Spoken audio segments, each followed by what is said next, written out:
د ښځو او ماشومانو په ګډون تر 1200 ډیر افغانان د پاکستان په زندانونو کې بندیان دي.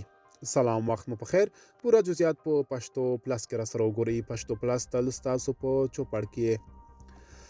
پاکستاني چارواکو د پنجشنبې په ورځ دسمبر 9 مرغوم یاتمه وویل چې د دغه هیواد پولیسو لږ تر لږه 1200 هغه افغان اتباع نیولي چې له ویزې او د اوسېدو له اسنادو پرته په پاکستان کې میشت وو.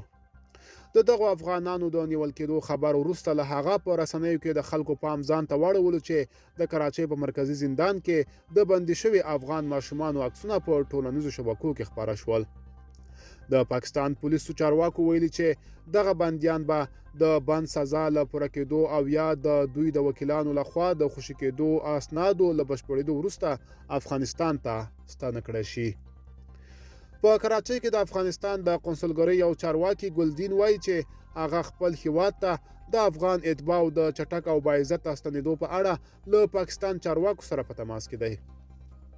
که څه هم پاکستان په وار په منظم ډول هغه افغانان توقیف کړي چې د سفر او استوګنې له اسنادو پرته ژوند کوي، خو د اکتوبر له میاشتې راهیسې په ځانګړې توګه په کراچۍ کې له اسنادو پرته د افغانانو د توقیف لپاره عملیاتو کې د پام وړ زیاتوالی لیدل شوی دی. د پاکستان د بشري حقوقو د کمیسیون د راپور له مخې چې روانه میاشت خپور شو، د کراچۍ په مرکزي زندان کې لږ تر لږه 119 افغاني ښځې او 115 ماشومان بندیان شوي دي. د طالبان د بهرنیو چارو وزارت ویان عبدالقهار بلخي اسوسییټ پریس ته وویل چې د طالبان د حکومت چارواکو په دې اړه خپله اندېښنه له پاکستاني چارواکو سره شریکه کړې ده. هغه وویل چې د پاکستان چارواکو د مقررو وعدو سره تر اوسه د دغه نیول شوي کسانو د خوشي کېدو لپاره کوم عملي ګام نه دی پورته شوی.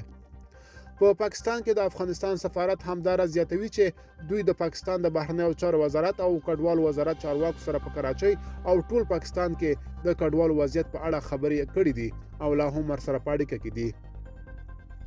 د کډوالو په چارو کې د ملګرو ملتونو ادارې د معلوماتو له مخې دا مهال په پاکستان کې شاوخوا 1.3 میلیونه قانوني افغان کډوال ژوند کوي، خو همداراز ورسره اټکل کېږي چې په سلګونه زره نور افغان کډوال له قانوني اسنادو پرته د پاکستان په بېلابېلو سیمو کې اوسېږي.